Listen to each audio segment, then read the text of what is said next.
On today's episode, Dr. Jeff Porter, Mark Hotchkin, and I connect with three industry play-by-play professionals and have some fun. Stay tuned in. Hello, everybody, and welcome to the Sports Media and Tech podcast here for the spring of 2020. I'm Drew Fellios. We're thrilled to have you with us this afternoon, and we have got the most distinguished panel in the world in the business of sports with you here today.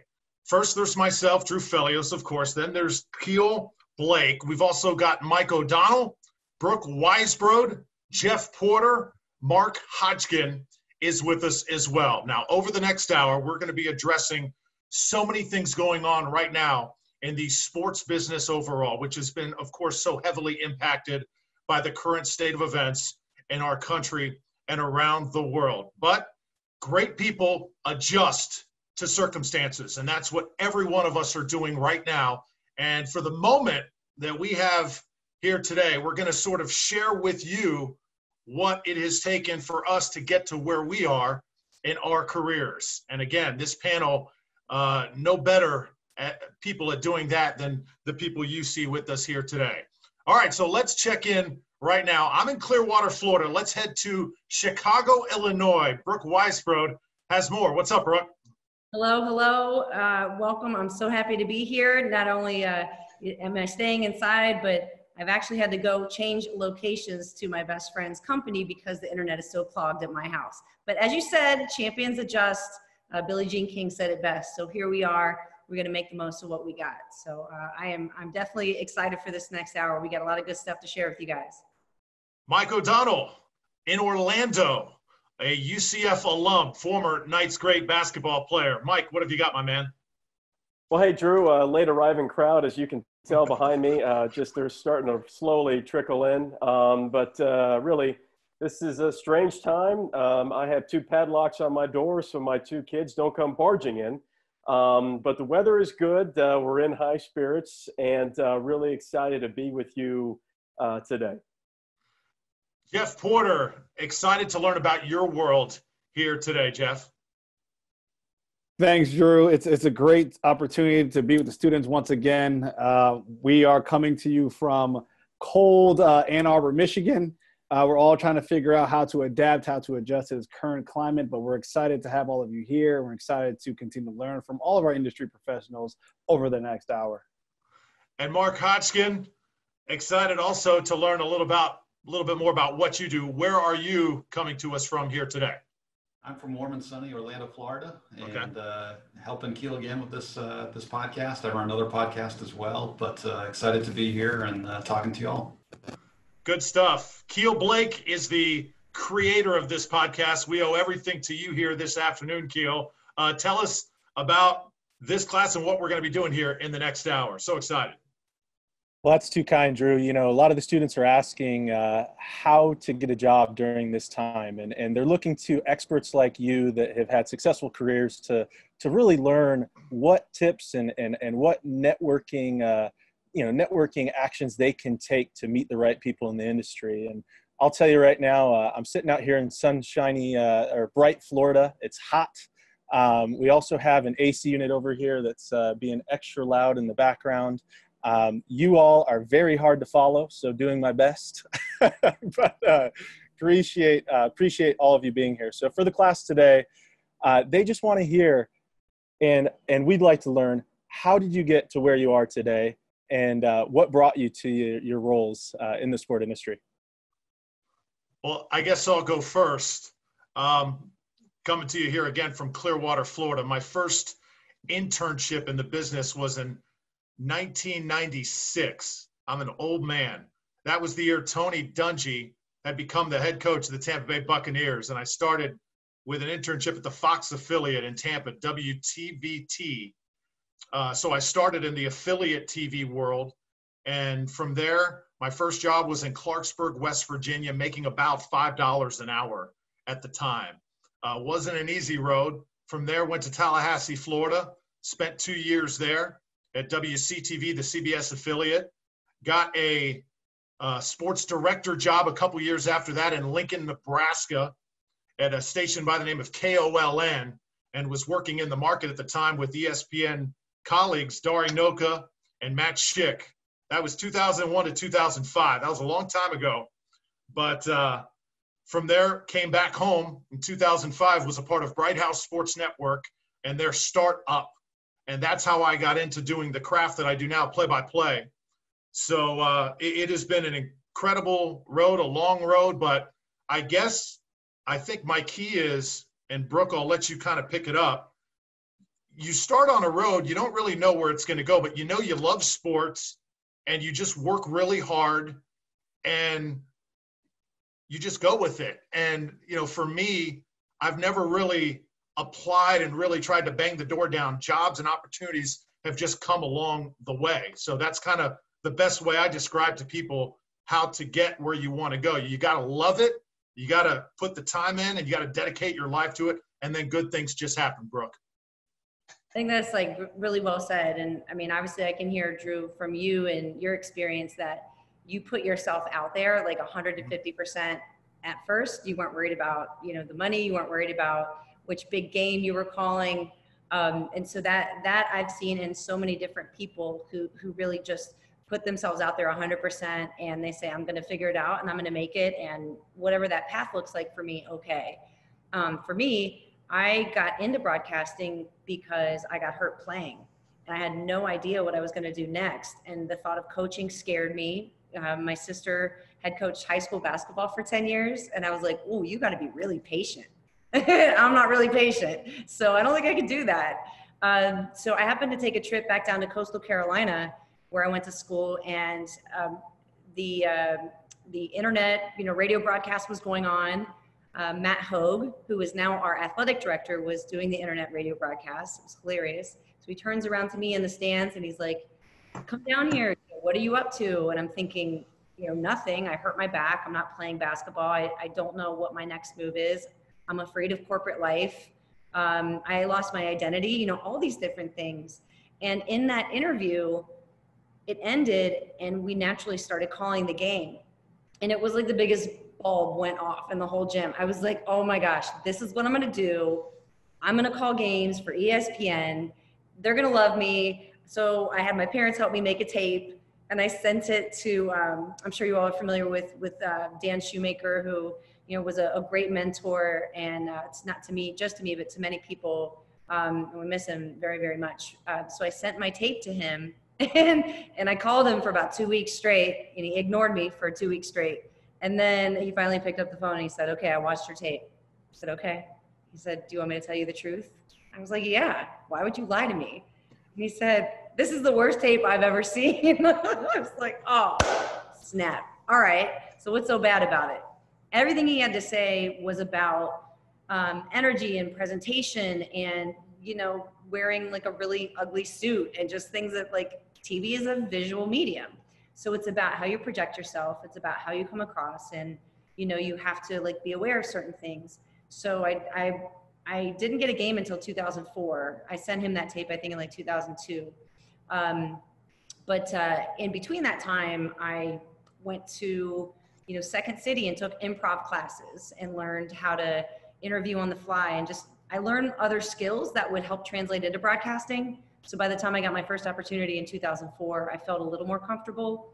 And then I had a corporate job up until 2012 and balanced broadcasting on the weekends until I got laid off of that sales job. And then I was full-time freelance until 2016. So since 2016, I've been an analyst reporter for ESPN. So finally one W-2. It's been awesome.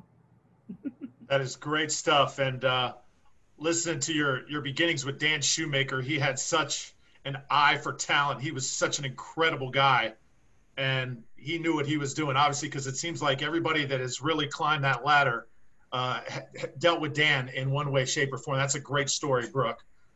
Mike, your rise has been something I've had the pleasure and privilege of witnessing through the years, but give us a version of it in your best tone. Well, thanks, Drew. I can really appreciate and relate to what Brooke was saying about, you know, when you're done playing. I was a former student athlete at UCF. It doesn't look like it, but I actually played basketball at UCF. You kind of lose a little bit of that identity when you're done if you don't know exactly what you want to do when you're done playing. And that's a whole nother podcast in itself. But when I was done, I just had no idea what I wanted to do. But I always had an interest in broadcasting. I couldn't major in it because I didn't have enough time to major in it while being a student athlete. So when I was done playing, I was approached by Mark Daniels, who's the voice of UCF football, basketball, and baseball. And he's like, "Hey, I've never had a color guy before. Would you like to do color?" And I said, "What does it pay?" Nothing. And I said, "I'm in. Sounds great." And I did it. It was great. It was fun. And I did some high school games for Bright House Sports here and there. And while I was working at UCF in collegiate administration, I did fundraising. I was chief of staff in the athletics department. I coached for a year at UCF. I was still trying to search for some of that identity that Brooke was talking about. And ultimately, I think I probably spent about 5 or 6 years. I don't like saying coasting because I know I worked really hard, but I think internally it felt like I was coasting because I never got the same fulfillment that I did when I was playing. And but then ultimately I took a lot of time, just self-reflection and thinking about it and praying about it, and lightning kind of struck and was like, every time I do a game, every time I broadcast a game, the cup overflows. And I was like, I want that feeling back. And so I turned in my 2 weeks at UCF. I went and found a new gig that allowed me to kind of put some food on the table while going after this. And subsequently, I just through Keel will tell you, I just never met an email or phone call that I didn't have a problem doing cold emailing, cold phone calling, LinkedIn messages, text messages, being persistent without being annoying. And I ultimately got in front of Dan Shoemaker, and he took a liking to me right away. And Dan, I ended up flying to Charlotte, North Carolina on a whim, met with a few folks there in Charlotte, and I ended up getting a couple gigs with ESPN3, and just gradually have grown from there. And along the way, it's funny, Keel, I annoyed Drew so much trying to learn from him and what he was supposed to do. He was an incredible sounding board for me. When Mark was at the American Conference, he gave me some great opportunities at the digital network. I just never stopped talking to people. In retrospect, I probably should have jumped into broadcasting as soon as I was done when my brand was the hottest as the 5th best point guard in Conference USA. You know, I should have just jumped all over that. But it was it's been such an amazing ride, and all the Brooke and Drew will tell you all the frustrations that come with it pale in comparison to when the lights turn on. You get to put that microphone in front of your face. It's one of the greatest jobs in the world.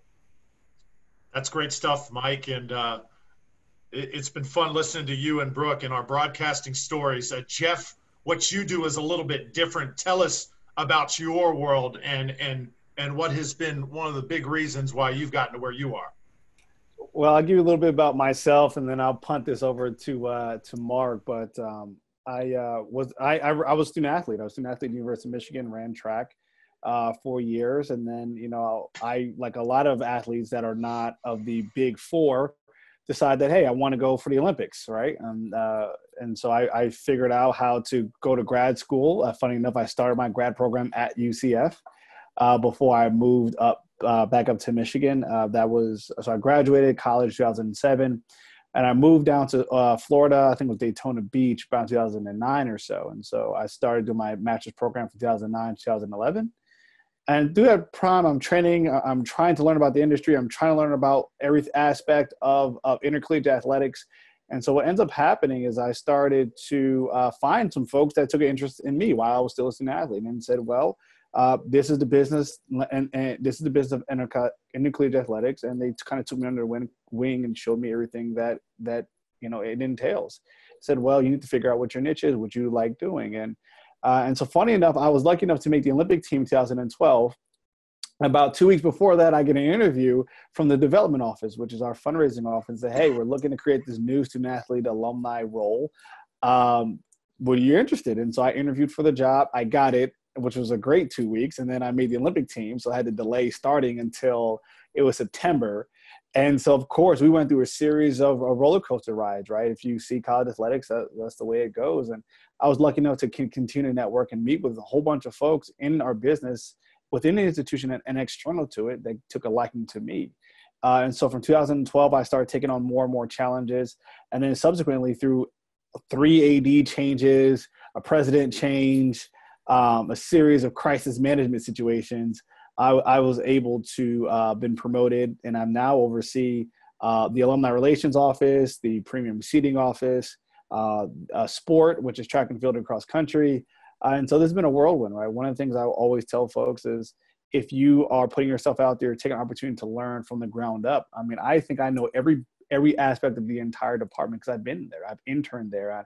And I was interning for free at one point when I was in Netflix. Like, hey, you know, we're going to do this marketing activation. Are you in? Like, yeah, how much does it pay? Similar to what Mike said. Nothing. All right, let's do it. And that's how you start learning everything from the ground up. And so when you get into a position, you know how all these pieces of the puzzle fit together.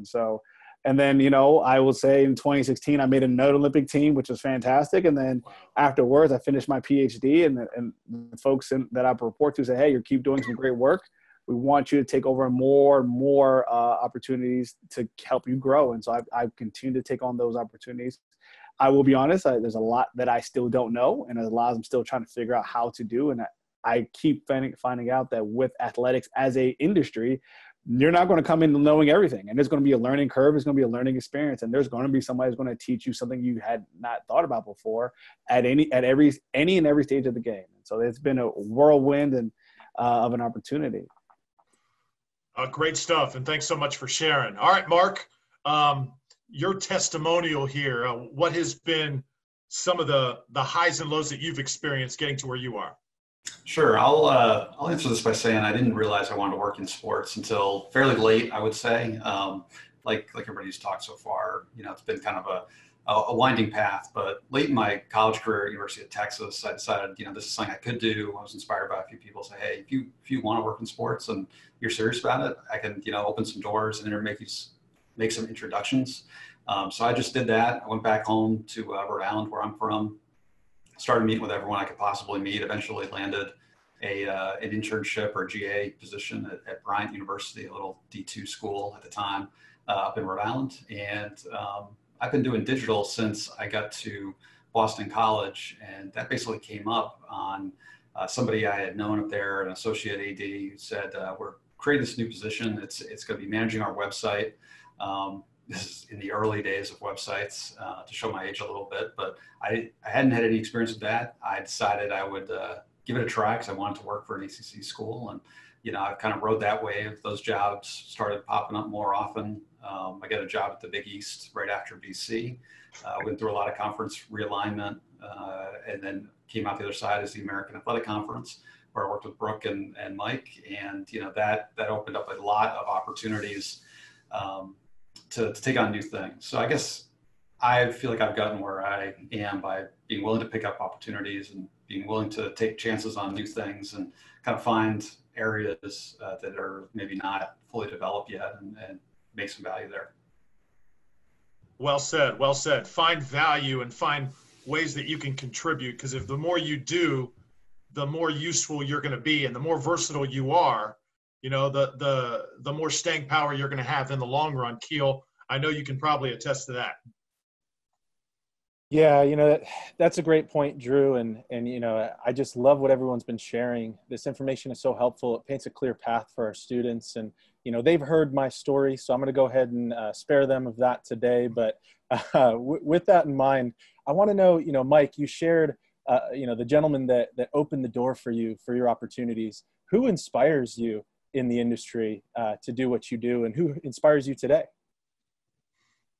That's a really good question. Outside of you, Keel, I think my biggest inspiration for this would be, I think the best in the business as a color analyst. I'll just speak from a color analyst for college basketball. When I turn on and watch a game, who do I love listening to? When I know I really like someone, it's when I'm entertained and educated at the same time. And I'm insane. Like I'm still looking up different pick and roll coverages, like just for fun. So I enjoy learning new things, but I think Fran Fraschilla for ESPN is the best at what he does. I think his combination of being able to tell stories that you can't find in the media guide, as well as he's a former very successful Division I head coach. He's a guy who inspires me in multiple ways. One, just as a color analyst, I think he's the best. He's fantastic. And number two, actually, as a professional in this business, one of the mistakes I made early on from a networking perspective was I just called up a bunch of color analysts that I kind of knew, kind of had a relationship with, and I got stonewalled severely because I was perceived as a threat to their, to their jobs, because these aren't just hard jobs to get; these are hard jobs to keep.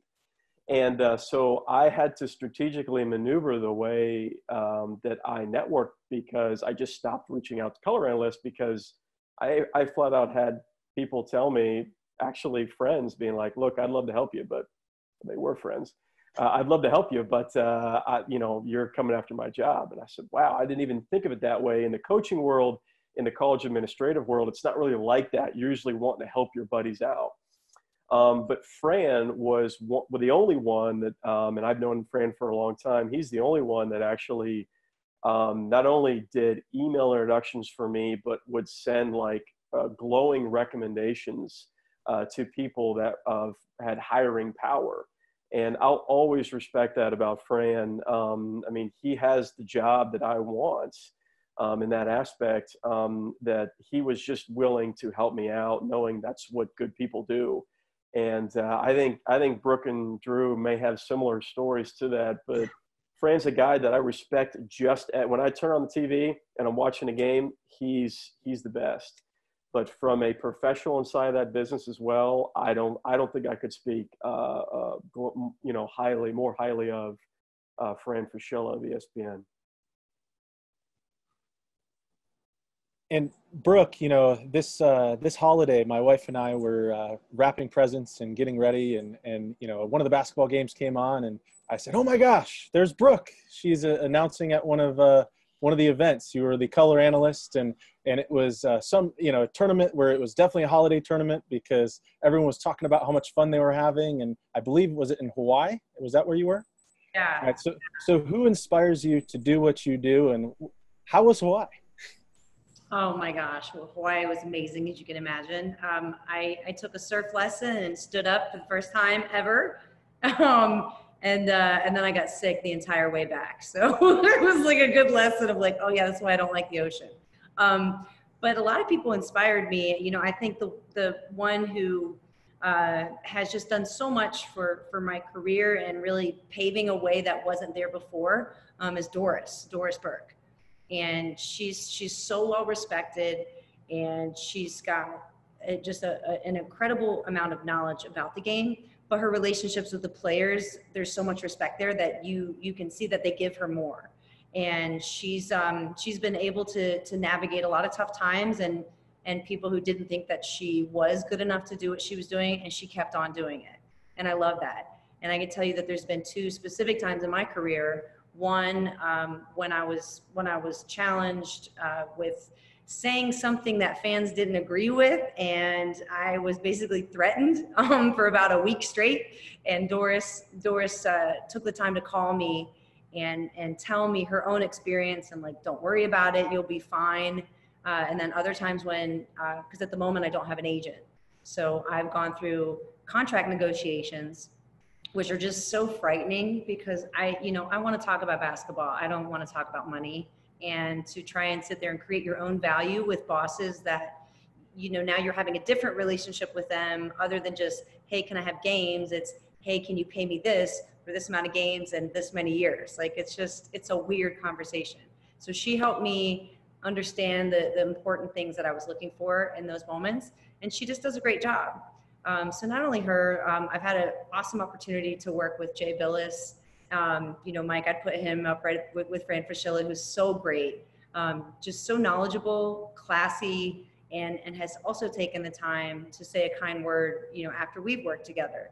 And that's really what it takes. And you know, Mike, I'm sorry to hear that other analysts like treated you like that. Like, that's so crappy, because like, in my opinion, maybe you are my competitor, but there's so many games out here and there's so many networks.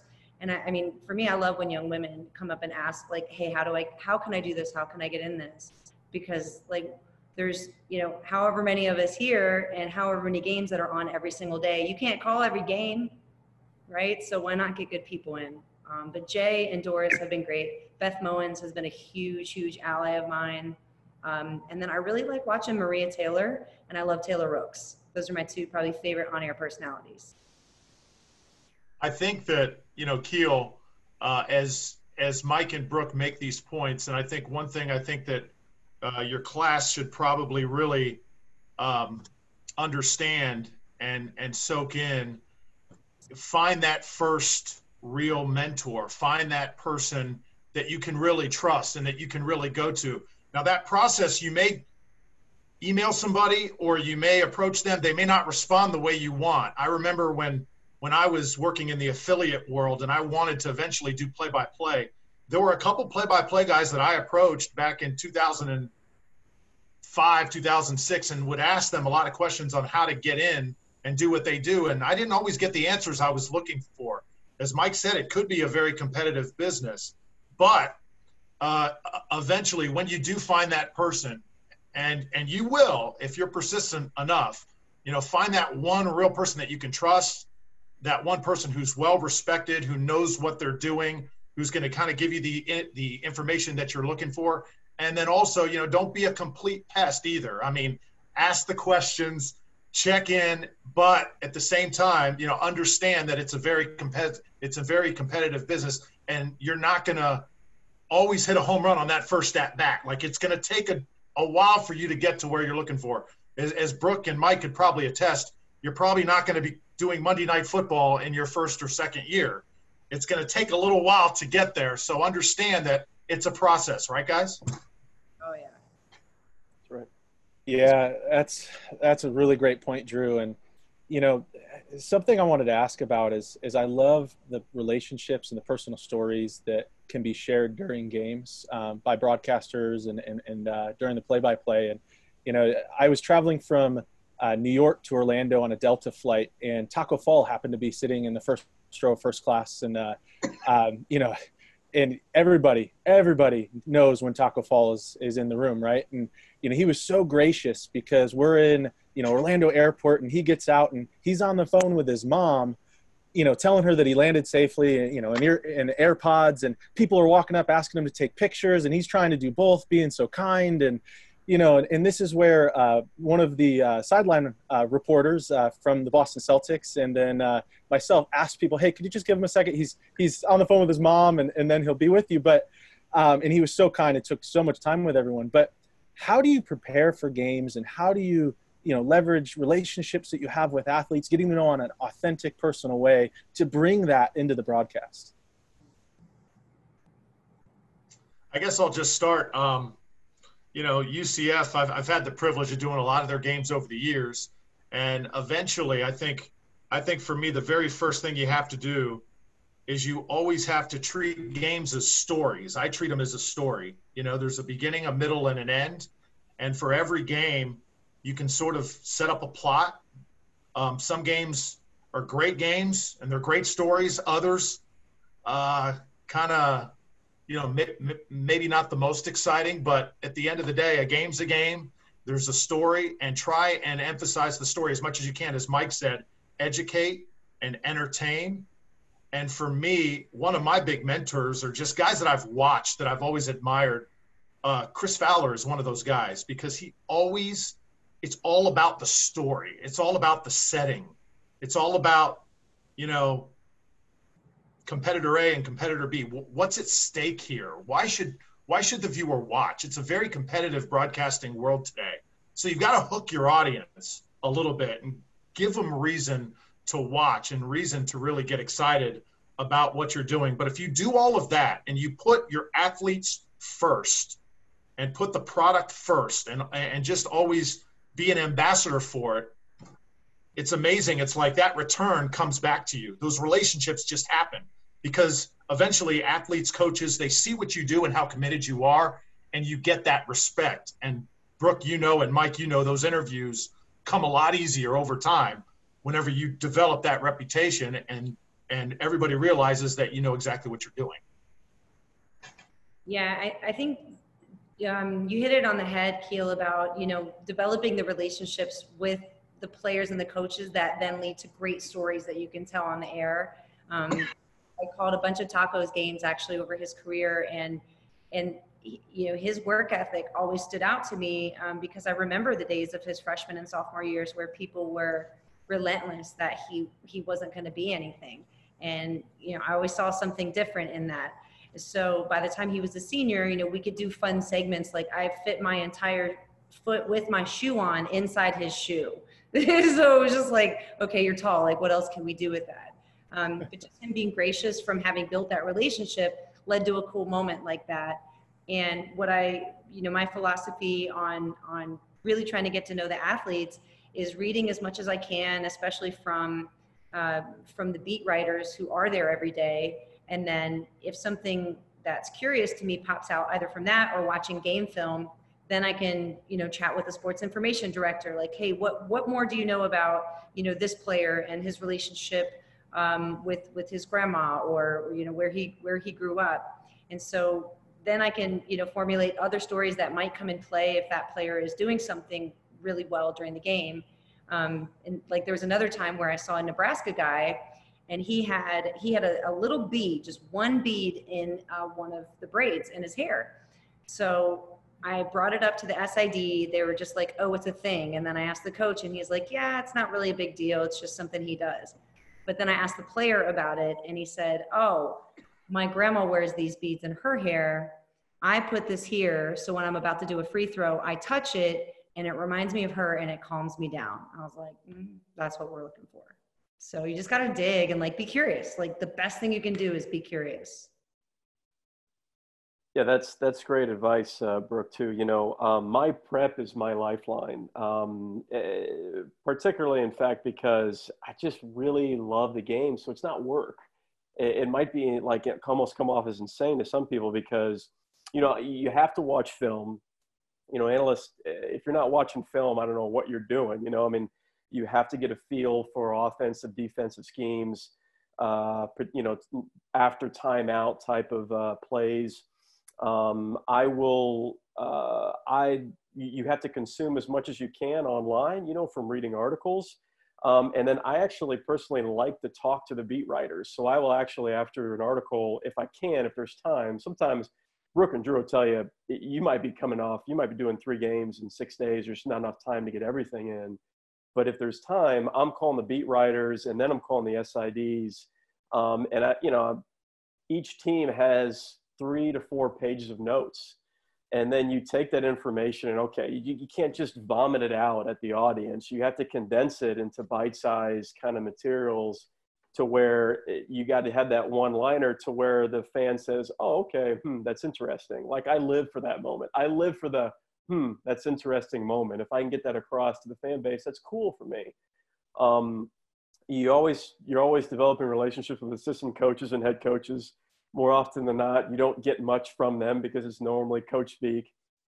Sometimes the same with the players. It just takes time. Like Brooke said, you know, any relationship takes time. It doesn't happen with a snap of the finger. But I do my utmost best to talk to the managers of every team, because you will always get a cool inside story from the managers that the coaches maybe don't want to tell. And then you have to actually gauge whether or not you should tell that story. But if you kind of run it past everybody, I've actually found from a color analyst standpoint, if you can talk to the managers and start developing relationships with the managers, like Joe Smith was actually in the gym last night at 2 a.m. getting up 600 threes. Well, that's a really cool story that you can kind of tell to talk about his prep. Maybe he's been struggling shooting the ball, and we just found out he was up till 2 o'clock in the morning getting 300 threes up. That's what the audience wants to hear. That makes the coaching staff get excited about their players. Like that's a win-win story. Those are the kind of things that I kind of look for my prep. And I think Drew will tell you too, and Brooke, you may be able to comment on this. I had to actually scale back some of the stuff. Like, I think I was saying too many statistics, too many stories, whereas maybe letting the game breathe and really trying to formulate responses to where it was appropriate for this particular game, as to oppose of what I wanted to say. Because what I want to say doesn't matter. It's what the audience needs is actually, I think, the most important thing.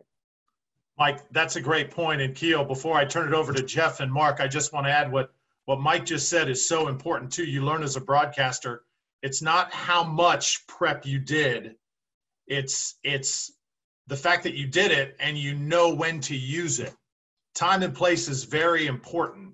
Obviously, if there's certain very important stories like the one that Brooke was talking about with the athlete's relationship with his grandmother, that's not something you use in the first 3 minutes of the game. There's a certain point in that game where you get it in. And me as a play-by-play, if I'm working with Brooke, I know that, okay, she's got that in her bag, and we kind of talk it over when she's going to get that in. So as you can tell, there's, it's time and place, and it's using those opportunities, and it's working as a team and making the show flow, because every game, it's not just a story, it's a show. You got to make it flow. And, that's a big part of this as well. So communicating and having that instinct that, okay, now's a pretty good time to tell this story. You never want to tell a story right before a commercial break happens, obviously. Sometimes it happens, but it's, time and place, as we're saying, is huge. And Mike is, as he said, still learning that. I'm still learning that. I've been in this for a lot of years. We're all still learning it. But I think I've watched Brooke's work over the years. She is spectacular at that. She's so well prepared. And that is a big key to having success, to know when to use stuff. And also, I'll just add this in my final point here. In my mind, there's three voices. If I'm doing a game with Mike, it's me, it's Mike, and it's the crowd. There are times where we just have to lay out, let that crowd talk, and let the viewer kind of soak it in. And then as we talk after that, what we say is that much more powerful than if we're just talking the whole time. So there's an art form to what we do, is what I'm saying. It's like golf. It's not just swinging the club. You got to know how to place things, know how to do it. And that is the art form into what we do. And the really great ones in our business can do that very, very well. Definitely an art form. I love it. It's a great points up and down on this topic. I think those are that's some of the real timeless element of being an announcer in sports. Some things with telling stories the right way, and the three pieces to it that Drew, you just described, I think are pretty timeless. But we've seen a lot of change in the last, I would say, couple decades. The time you guys have been working, what are the biggest changes in the space you've seen? And then maybe what are a few things you're looking for maybe in the next couple of years? Brooke, I'll let you take this one. Right? Yeah, go ahead. Tough one. I think the changes that we've seen recently and where we think it's headed. I think recently what we've seen is, just almost like a shift in how games are called. Like, I think there's more leeway for personality and diversity, which is just awesome. Obviously you're seeing, so much more hiring of women in positions like in the NBA and then on the air, and not even just in the sideline position, but play by play. So I think there's great new voices that are coming along in sports, and you're also seeing a mash of social media and sports come together, which is that's just super cool to me. I'm as interested in the fashion of the game as I am the game and what's going on around inside the arena. So where I think it's headed is so much more of a combination of that. I think that there could be a new position that is created that is not just like, hey, you're running the Twitter account or the Instagram. Like, there should be, if teams were really into it right now, I know everybody's into TikTok and all that, but like when games resume, there should be full-time social media reporters as talent, as people who are running your story with personality, not just this outward facing story. Cause like, who cares about the highlights? Like, nobody cares. They watch SportsCenter for that. I don't come to your story to watch highlights. I want to see the personality of who your team is and what's going on. Give me the insights. So to me, that's where the direction is headed, is like more content, but more really unique and player driven and personality driven content. Yeah, I think you have to be diverse in what you can offer, and I think that's like one of the things I really enjoyed about you when we brought you to the American Conference tournament. All the different kinds of content you can provide, sometimes, and you were picking things up and just deciding to run with, in-game breakdowns that we post to social or other things. So you can talk a little bit about that and how you've approached that and how you think things are moving in the future. Yeah, well, I think, speaking from an ESPN standpoint, you see a lot of times, for the national championship games, you have the Homer broadcast, right? It's all about, everybody wants to specialize content for them, right? You want your Netflix set up differently than your mother's Netflix. You want, it's all specialized according to what you want, and we have the technology to do that. One of the things that was really kind of cool that I saw was a lot of times you've had like the Levitard show or Golic and Wingo or different like ESPN radio TV shows where you would tune into a live stream of them watching the game with you. It was like you were sitting on the couch with them. And I saw, Jay Billis and Bill Walton did some like fun things together, like during different college hoops games last season. And I think that's, how can the audience sit next to I still don't like calling myself talent, but how does the audience sit next to the talent and feel like they're in the room with them calling the game? Like, I've always felt some of the people that do a great job or like, would I want to have a beer with this person and watch the game? Like, that's really fun for the average consumer. And that's the person that's normally watching the game. It's not the basketball junkie that's X's and O's super deep. There's definitely content for that, and that's needed. But it's the average Joe who's sitting there is a fan of the team and watching the game. And how do we, I think ESPN, you're starting to see it. How do we bring them closer to almost us? Everybody's so close to the athletes now where they go live on Twitter, Instagram, whatever. And how does that become more of a reality to where, are Drew and Brooke calling a game from a place to where it feels like you're sitting down right next to them. And then in between commercials, they're talking about the game. So you're almost getting the behind the scenes kind of thing. I think we're just seeing more and more behind the scenes. Can we put the audience member exactly where the best seat in the house is? And I think that's only going to grow more and change and get better, as the years progress. And Mike, as you say that, what guy who kind of comes to mind for me is Tony Romo. I think what he has brought to the broadcasting business, he's that guy that you feel like you're drinking a beer with, watching the game, very at ease, and then he tells you what is going to happen. And I think very few analysts have come along over the years in football. Football is a lot different than basketball. It's not as quick as basketball, but the fact that he's been able to do that, guys, and do it as effectively as he's done has made him one of the hottest broadcasting talents now in the business. So as Mike said, that's a huge talent to be able to do that, to make the viewers comfortable with you, but then to be able to tell them, hey, watch this is about to happen. And then when it does, Romo was really, really hot with that a couple years ago and just signed the largest analyst contract, I think, in TV sports history. So that just kind of tells you, I think, what some of the network executives are really looking for and a little bit where our business is going. I see, Brooke, maybe in the future, us calling games, and as we're calling the games, you can see maybe what some of our viewers are writing is, Facebook, you've seen the way some games are broadcasted, and, that immediate reaction from fans on what we're saying or what's going on that maybe we're going to have to react to in the future. Yeah, if I could jump in for one more thing. Sorry, Mark and Drew. One thing that was really, really cool that CBS Sports, I had an opportunity to do CBS Sports with, is for Conference USA games, they were Facebook live stream. So it's not like you just you turn the channel and go. You actually had to go to CBS Sports' Facebook page, and they were live streaming the game. And we called the game as if it was broadcast, but there were comment section to where if you asked us a question in game, we could actually answer the question. Now, a lot of the questions were, bashing the officiating or different things like that. You had to kind of weed out, but there were some where, you could actually say the screen name of the individual on air.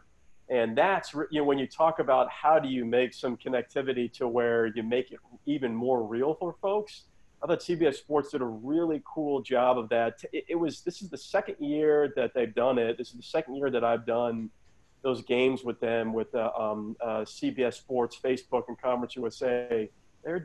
It's getting better, but there were some really cool things you had an opportunity to do with those games.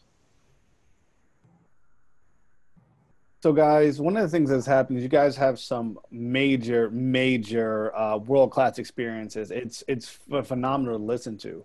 And so of all the things you've been exposed to, all of your history, talk about some of your most memorable events in sports. What stood out to you? What was the thing that you, in your career, do you recognize that you got a chance to see or witness firsthand? I think for me, had a chance to cover a lot of cool events. I remember the 2001 Rose Bowl, and I had covered the Nebraska football team at the time. Eric Crouch won the Heisman Trophy that year, probably one of my favorite athletes I've ever covered. And then I remember just the journey there. They played so well throughout the year. They took it on the chin against Colorado in the next to last game of the year. Got a chance to go to Boulder and just experience a game day and how incredible it was, and one of the most beautiful settings for college football. And then going to the Rose Bowl, and that Miami team that Nebraska played that year was probably the greatest college football team of all time, with Ken Dorsey as the quarterback. And you had Jeremy Shockey, you had Clinton Portis, you had Ed Reed, Philip Buchanan. It was just a nasty team. It was just really, really cool to be able to experience that. That's one of the things that stood out to me. And then the night before, I hosted this little pregame talk, and right in the height of where things were happening there in Pasadena, and I got a chance to do a show with Regis Philbin, and that was so cool, so awesome. His personality and just getting a chance to work with him, it was just one of the real highlights. Something that always kind of stood out to me. Now, throughout the course of the years since I've gotten into play-by-play, I've just done some incredible games. I had a chance to call a buzzer beater at the University of South Florida a couple weeks ago that turned out being the final, game for a lot of seniors because of the way the season was cut short. I think Brooke and Mike can attest to this. Sometimes your best moments and your best games are games that you never really thought were going to be, but just something unfolds during the game. It just makes you want to cry, or makes you want to say, oh my gosh, this is the most incredible thing. And sometimes those moments just happen. There's been so many over my career, I can't really say, but it's not always the biggest prestige game that's going to give you the biggest memory. Right, Brooke? Yeah, no, that is so true. Like sometimes you don't think a game's going to be close, or, you have no idea how it's going to go. And so I never try to look at my schedule and say, oh, that's going to be a great game or not. Because as long as it's close and nobody gets hurt, you get a buzzer beater, we win. That's it. That's how it goes. But you made a really good point about sometimes there's these moments in the game that just stand out. So one of the ones that stood out and will always stand out to me was last season, Louisville was up 23 points on Duke in the Yum Center. And this was Zion, right? And it's 10 and a half minutes left. And I look up at the scoreboard like this, and I look over, and I have a friend who is on the staff at Louisville, one of the staff guys. And I look at him, and I was like, and he looks at me like, there's a lot of time. And we just had that moment, 10 and a half minutes is an eternity. So Duke comes back, they win. I'm interviewing Zion after the game, and I'm like, what did Coach K say to you? How did he keep you motivated? And he said, I don't coach losers. And my whole body got chills. I was like, okay. It just hit so hard. And it's moments like that, or, I've seen Duke lose twice, and court stormings, and Buzz Williams crying in an interview. You just don't know. Or, on the sad side of things, I had the game the day that Kobe passed away. And I had to interview Sabrina Ionescu after the game. And all I could think about is like, what is the most appropriate question to ask her in the moment that is, you know, fitting for the game and respects her relationship with him? Yeah, you know, I got to go back to, this isn't a huge sports moment like nobody's going to remember. But this is something that I've always kind of wrestled with the fact of how much I love this job and how passionate I am for it. But I always wrestle with the fact of like, okay, how serious should I take myself, you know? And when someone mentioned to me, I said, you know, your job is actually to help create people's memories. Like that kind of always stuck with me. And I was like, whoa, that's a really cool way of putting it. And one of the reasons why you take every game incredibly serious from your prep standpoint, regardless of how quote unquote big time the game is, because you never know who's watching or listening, and how much it could mean to the players if you tell a story. Last year, Drew can corroborate this. This is not, I'm not lying, even though Keel may tell you that every once in a while I sneak in a little white, you know, embellishment. There was East Carolina at South Florida, right down the road. And it was about 10 minutes before tip. And I noticed there was an individual on staff for East Carolina. He looked like to be about to be old enough to be a grad assistant. And he was just crying. And I'm like, I must have got hit in the face with a ball and a rebound, you know, some soft manager or something like this, you know. And I looked over again and I noticed there were two staff members that were really consoling him, like, oh, well, something really happened. I just happened to know multiple staff members for East Carolina. I go over, I go, hey, is he okay? You know, is everything all right? And as I said that, the whole East Carolina team walked out and they're all wearing these white T-shirts that it wasn't your normal warm-up shirt. And on the shirt, it said, I heart, it was a red heart, Judy Lund. And Judy Lund was the mother of this graduate assistant for East Carolina. And I said, what is going on, man? And he said, well, his mom tomorrow morning is going through her final stage of leukemia treatment. And he's going to leave right after the game to go down to Fort Myers to be with his mom. That probably days left to live. And I walked away and I was like, oh man, I got to say a quick prayer for this guy's family. I mean, that's tough. And then it just kind of hit me. I said, okay, is this an opportunity to tell a story? And I said, wait, I'm not sure. I got to ask Drew. I was doing the game with Drew. And is this appropriate to tell this story?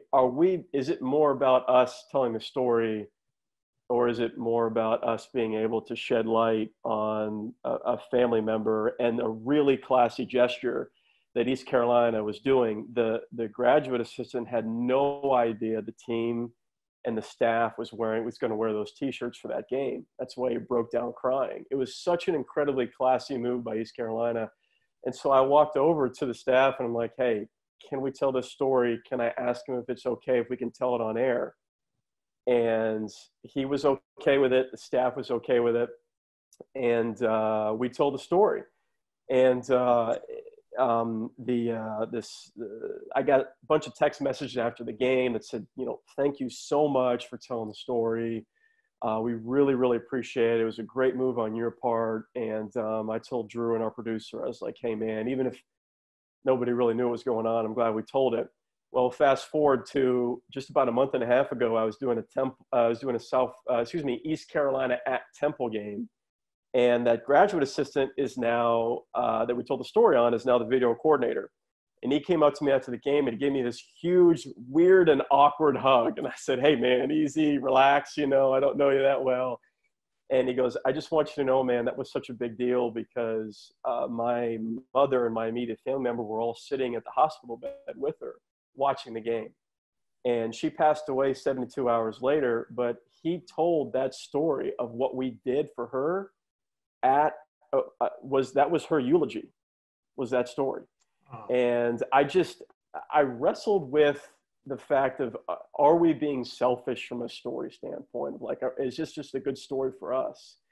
And I never thought that broadcasting would take me to a place to have such a huge impact on a family that was going through, I've never been through anything like that with a family member. I just couldn't imagine what that was like. And for Drew and I, the opportunity to kind of tell that story was just, I'll never forget that. And nobody will remember that. That won't be talked about in the big news cycles, but that was the biggest moment of my broad. That was bigger than my first game that I ever got a chance to hold that ESPN microphone.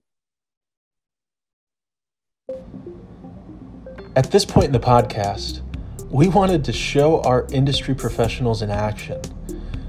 What we didn't anticipate, as they called these two iconic moments in college basketball, was that they were actually simulating what sports could feel like through the end of the year without fans in the stands. So I want you to listen to these two next segments and think about how would you engage fans and create the best experience possible without a live audience.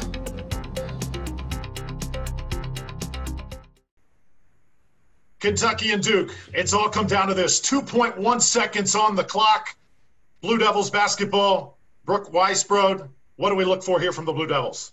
Drew, they got to go to their guy, Christian Laettner. But look, Grant Hill is taking the ball out of bounds. The pass is everything. If they can get it in the right place, they got a shot. There it is. Laettner in position. Turns around, puts it up. It's good! Oh, my gosh. Look at Thomas Hill. He can't believe it either. The Blue Devils, with a thriller, shock the Kentucky Wildcats. And right now, bedlam on the court. Christian Laettner, what a shot. Let's check in on the court. Mike O'Donnell. Mike, what's the scene down there? Pandemonium, Drew. It is absolutely insane down here. What I couldn't believe was before the game, Grant Hill told me Randall Cunningham is his favorite football player. Shades of Cunningham with a deep pass in the end zone to Laettner, and absolute bedlam here. So many incredible moments Christian Laettner has provided us with throughout his career, but nothing compares to this. 64-64. Brooke, Mississippi State needs one shot. Yeah, Morgan Williams got to get the ball up top. She's their last hope. If she can get it, Itty Bitty can make it go. From the elbow, it's good! Oh my gosh! 111 games, and Itty Bitty comes up big to take down the UConn Giants, the Huskies. Streak no more.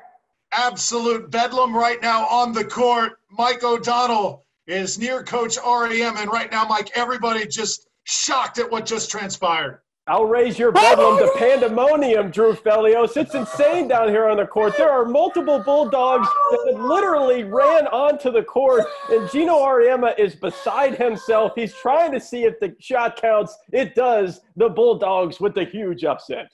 What a scene. What a night. Brooke, how does this sort of change the landscape of women's college basketball? Are you kidding? UConn's been ruling the roost forever. It's time for a new top dog. It's time for the Bulldogs to take over college basketball. What a segment right there. Oh my goodness. How much fun. Thanks for being such good sports this evening on this episode. Thanks again to Mark and Jeff for being co-moderators. And what words will you have for our students to leave them with this podcast? First thing I could say is just follow your dreams and go where your heart takes you. And if you do that, everything's going to work out in the end. Eventually, hard work will get recognized. And you also have to remember, I think another thing I try and live by, try and do two things. Try and work really hard. And then the other thing is be good to people along the way. Because if you're nice and if people like being around you, you're going to work a very long time in the business. So it's not just talent, but it's also talent that gets along with everybody else and just loves to do what you do.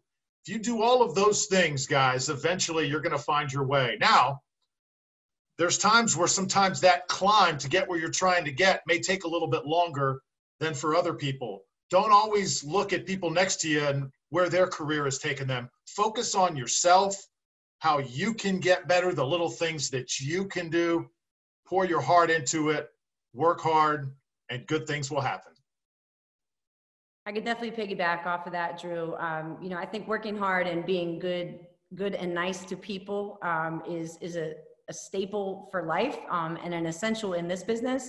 I think just being emotionally professional and knowing, what value you're showing up to the table with. You have to identify what's going to make you different. And it's not about how much you know, it's about how much you use what you know and how you leave people feeling, when you work with them and when you ask them for their time to learn about things. So just to add on to the work hard and be nice, I'd say make yourself uncomfortable with learning new skills. And that's all okay. Nobody expects you to be perfect, but if you're 1% better every day, then, in a couple days, you're already looking at significant improvement. So just keep trying, even if it feels weird, even if it doesn't feel like you're very good at it. One day you will be, and one day you won't feel so awkward and sweat so much the second you go on the air that you have to change shirts at halftime type thing. Cause those things happen, and we're all real people. So it feels very awkward sometimes at first to be in this business, but if you really like it and you love sports, what a great industry. We're not there right now, but we will be coming back, and sports is a very stable industry. So it's a great place to be. Yeah, I would say two quick things. One is definitely do your absolute best not to get caught up in the comparison game. There's going to be people who might get some games or broadcasts that you may think that I'm better than that person. You can't think like that. That's a very dark hole that you could fall down into. You just have to continue to stay positive and trust the process. And the second thing I would say is, you have to do your best to be you have to be able to self-critique while still believing in yourself. You don't want to over-critique yourself to where you think you're terrible, because you must have confidence on air. You have to. So being able to find that balance of self-critiquing yourself without losing confidence in your abilities is something that it will take time, but you always want to maintain that balance. And that concludes our episode. Join us next time to talk about the rise of esports with Sari Kittelin from Full Sail, Gabe Cause with Magic Gaming, and Grant Paranjape of the Washington Justice.